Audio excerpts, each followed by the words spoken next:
Hello, I'm Abdul Ghaffar, Director of Campus Engagement Leadership here at UNCP. We have a very special guest with us today, Miss Diane Guerrero. Welcome to UNCP and to Robeson County. Thank you for having me. So last night, you were doing some work, you were shooting. Yes. And you finished up around, I don't know what time you finished, but you got on the plane around 1 o'clock our time, a.m. Yes. Got here at 8 o'clock. We got you to Lumberton around 11. I don't know when you rested, but how are you feeling right now? I feel great, honestly. Like the energy that I've received here as soon as I got off the plane has been incredible. Great. I love people. Good. I love good people. Good. Well, we have a lot of good people here, and you're going to meet some more this evening. So could you give us a little synopsis on what you were working on last night?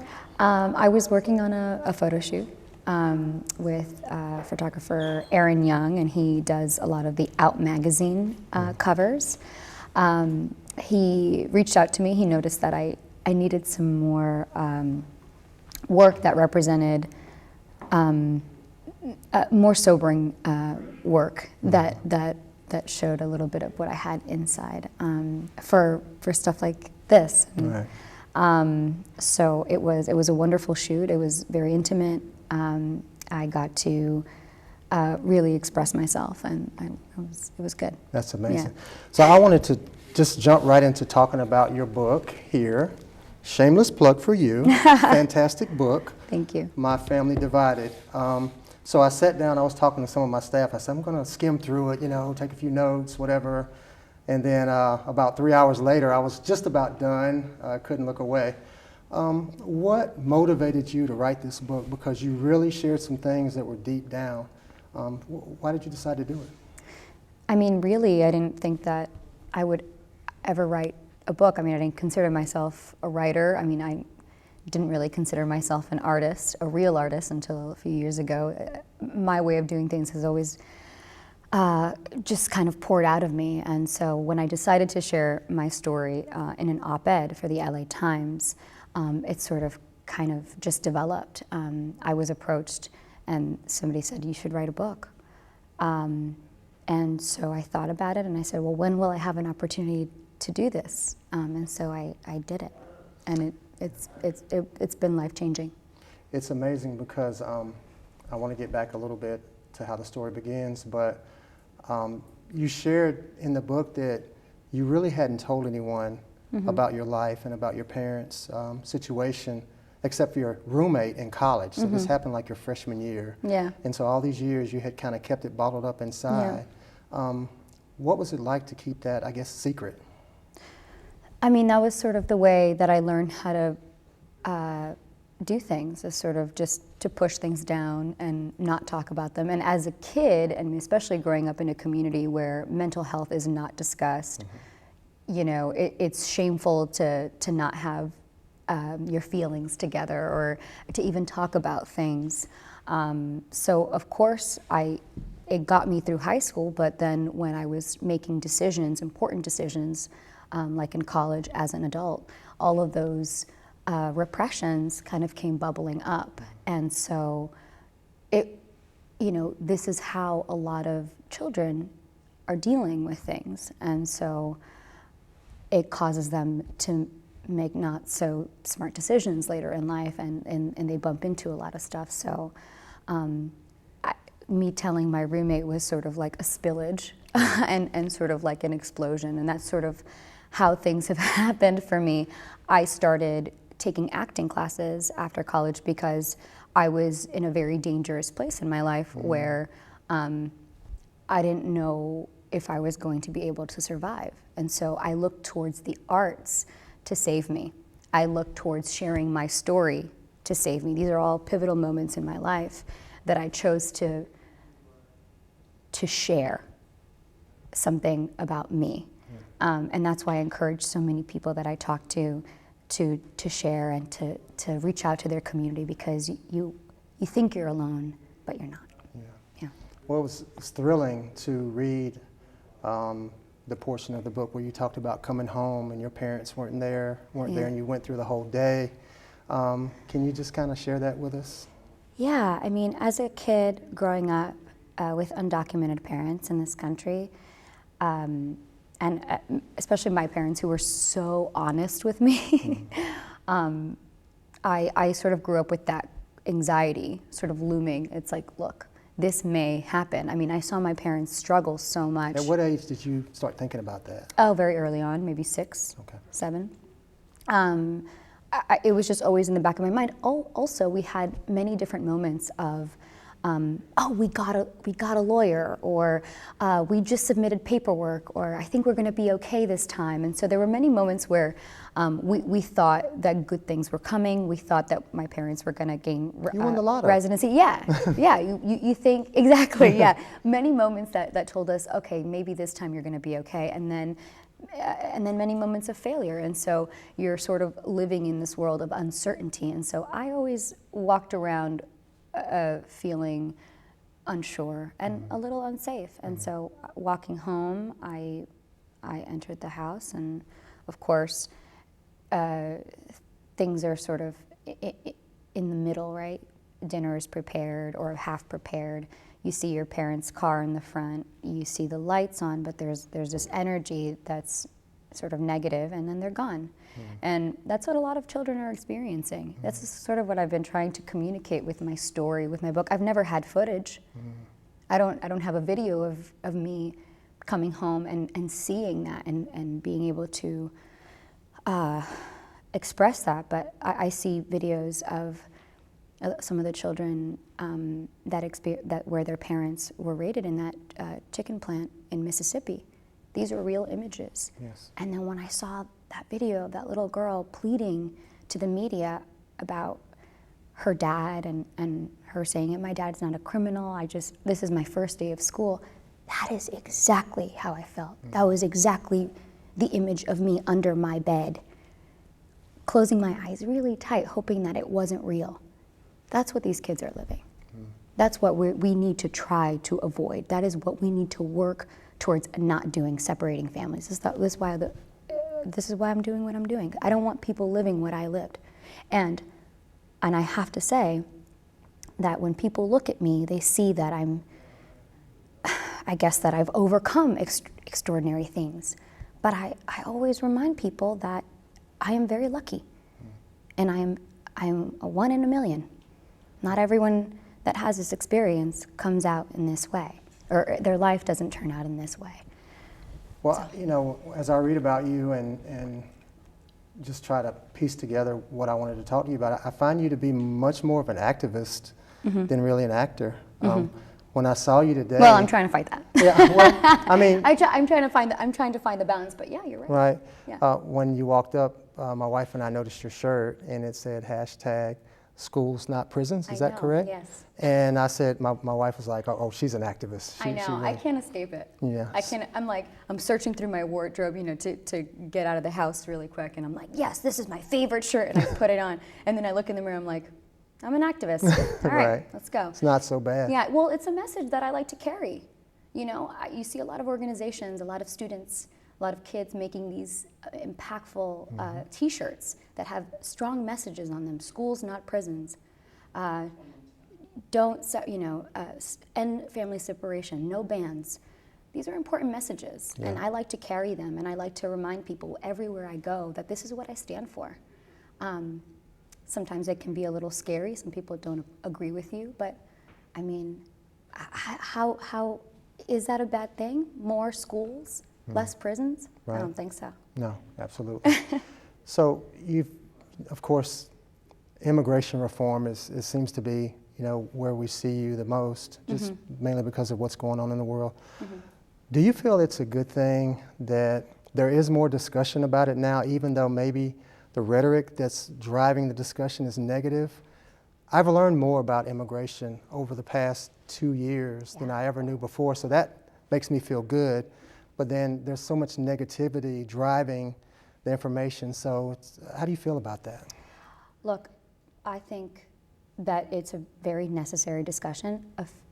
Growing up, we didn't have conversations about immigration, even though it's such a huge part of our country. Our country is made up of immigrants. So the fact that the average American doesn't understand our immigration system or the immigration policies in this country is insane to me.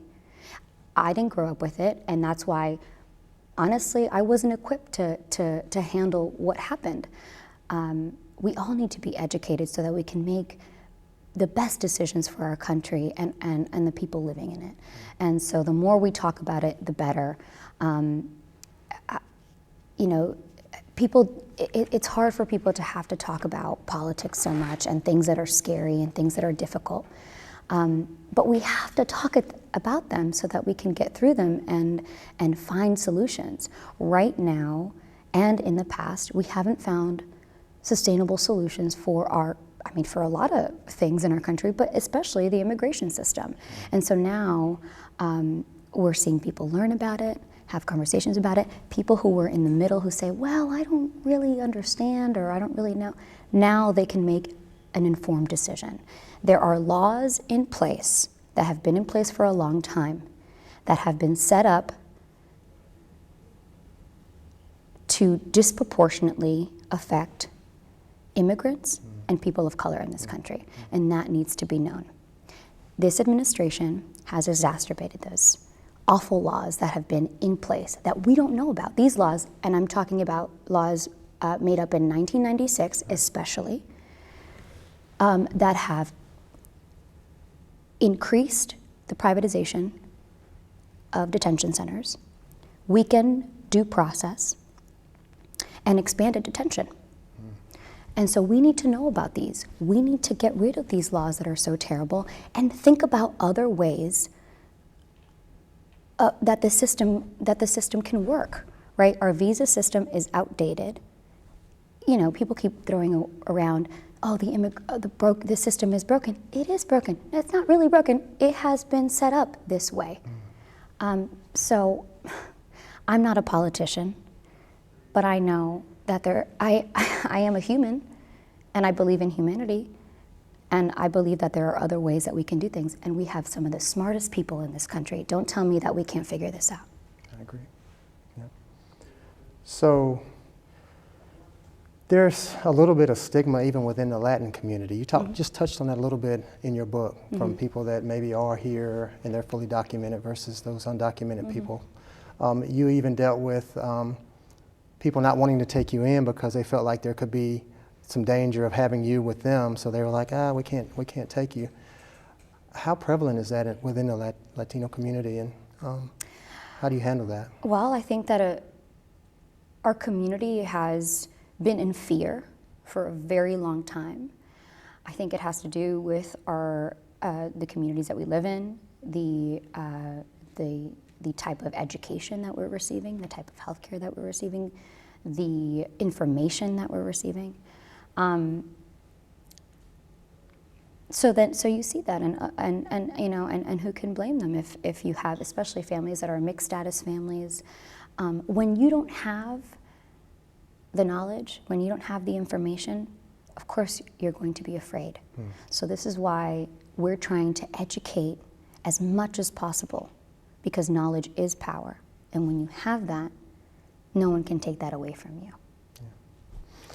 You talked about you're working on a movie now, and within the movie, there's a lawyer that scams a family, much like your own family was scammed. Your dad worked tirelessly for months and years to pay a lawyer that ended up not even being real, was turned on to the lawyer by someone from the community. Yeah. So obviously you keep making these real life types of movies. Yeah.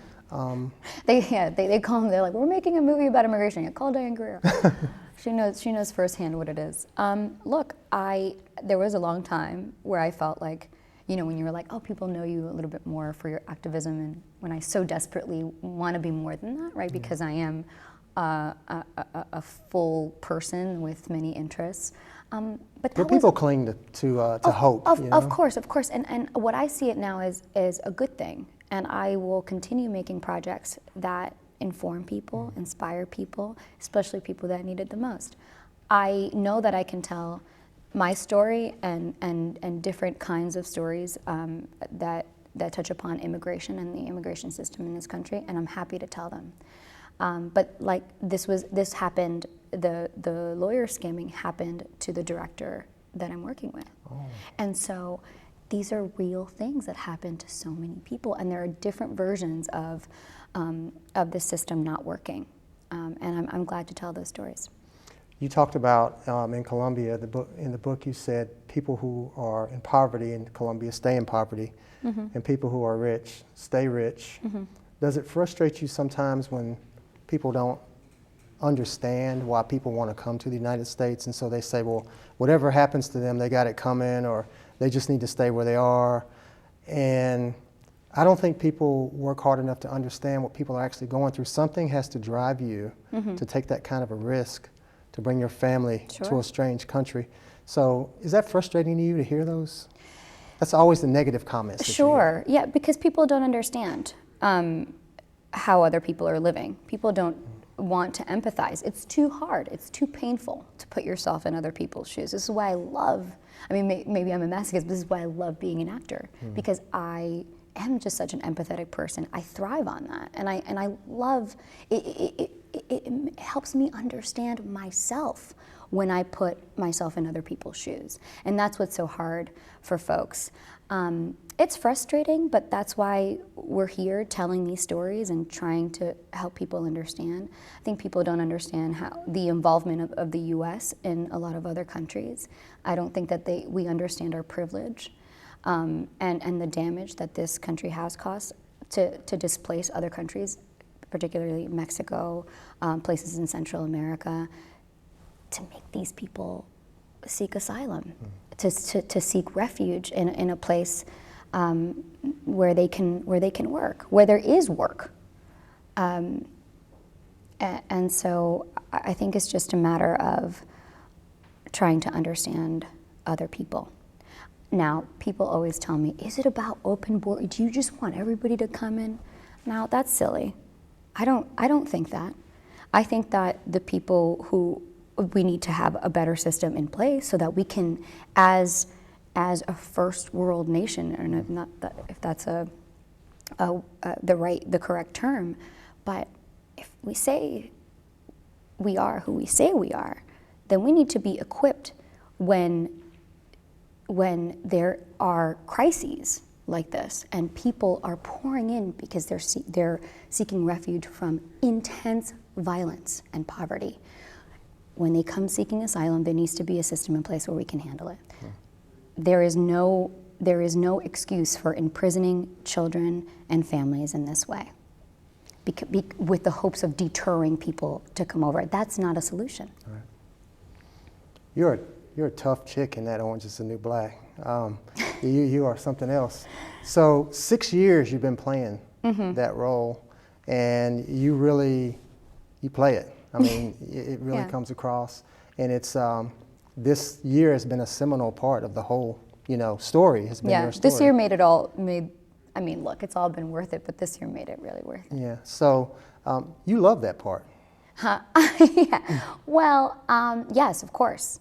I love it for everything that it's represented to people, for what it's represented for me, for what it's meant for television. I love the friendships that I formed. I love all the inspiration that I got from all the wonderful women that I was working with.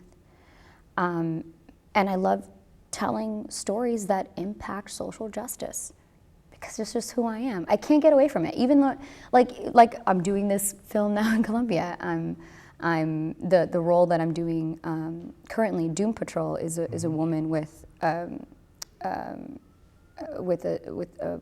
personality disorder that touches on mental health. It's who I am. I thrive in these stories because I want to make a change. I want to help folks understand what they don't understand. So you mentioned Doom Patrol. Talk just a little bit about Orange Is the New Black. 64 personalities. Yeah. I haven't done all 64 yet. So do you have a running count of how many you've done? I think I've done 15 so far in this season. Do you have a favorite? No, I think it really depends on the mood. I like Dr. Harrison. She's because her power is the spoken word. She is the persuader.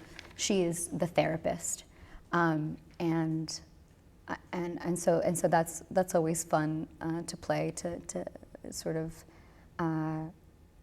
use your power in that way through words and not violence. And so that's always fun. This role is great because I get to represent my community in a space that we don't often have a place in. Being a superhero in a comic book, in a DC universe comic book, or comic show is way new.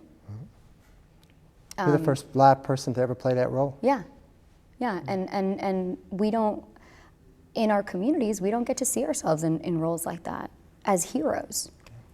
We all want to be heroes, and when we don't represent people in these roles, complicated, diverse, smart, across the board, it's dangerous. It's dangerous for our society and the way people are growing up. It was dangerous for me not to see myself represented on television. You talked about that in the book, and you talked about when John Leguizamo visited your school and how much it meant to you. Yeah. Now you're doing that for people. Yeah. How does that feel? Incredible, because I think about those times where I saw John Leguizamo doing his stand-up and in movies. I felt seen for the first time, because those were a lot of things that I felt as a Colombian American. I never saw someone with my same experience, or someone that grew up in the States that has sort of like the same mannerisms that I did. Even though I was very much, I grew up very, very Colombian as well with my parents, I also grew up very American. And I wanted to see that mashup represented because it represented me. It made me feel so alive.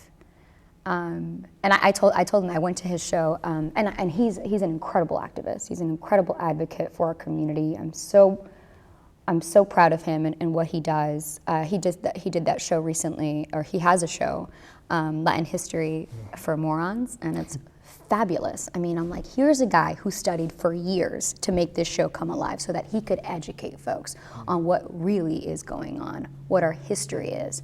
We forget that we need our history to inform our decisions so that we can have a better future. We want to erase history, we want to forget about it, just say, well, sorry, that's just the way it is. I understand that's the way things are, but we have to let it inform us so that we don't make the same mistakes. Well, I guess I wanted to talk a little bit about how you've turned so much adversity in your life into positive. So obviously you've done amazing things, and you have many more things that you're going to accomplish, but you really went through a lot, and now so many wonderful things are happening for you. How does that feel now, knowing that you've overcome all these things to become the person that you are and growing into? I'm sorry. It makes me feel good. Sorry. I'm happy because there was a time where I thought that all of that was, and those times were hard, but it just made me realize just the power of love, power of strength, and the power of community. Because there was a time where I thought, I felt so unlucky. I felt so unlucky that these things were happening to me, that I grew up in this place, that this could happen to me. I felt like I deserved everything that we were going through. But knowing that you can overcome all of these things makes me so hopeful. And it makes me proud to be my parents' daughter. It makes me proud of all the schools I went to, all the public schools I went to, all the programs that I went to, all those programs, after school, peer leadership group, chorus, Slate Blue, which was my high school's literary magazine, the STEP team, the cheerleading team, the pilot school, the performance arts school that I went to, all those scholarships or anything that I was able to get my hands on, all of those things helped me. And these are the same things that you see that are being taken away from kids, right? All these budget cuts, all these programs are being taken away. These are the things that I was able to run to for help. And that's why it's so important for me to share my story and of success, I guess, if you will. I wouldn't be here if it weren't for all these programs and for all these teachers and everybody who gave me a chance. Well, if you read the book, it's not surprising that you're emotional, because I'm so emotional. Yeah, but you know, it's an emotional book. Yeah. I mean, it was emotional for me to read it, Yeah. so I know how passionate you are about what you do, Yeah. and just understand that the difference that you've made in our community already Yeah, by thank you. being here, and so many people are excited about you being here. So I just want to thank you. We have many more things ahead of us this Thank you. evening, but it's been an honor to have you here. And Thank you very much. Thank you. Thank you, I appreciate it.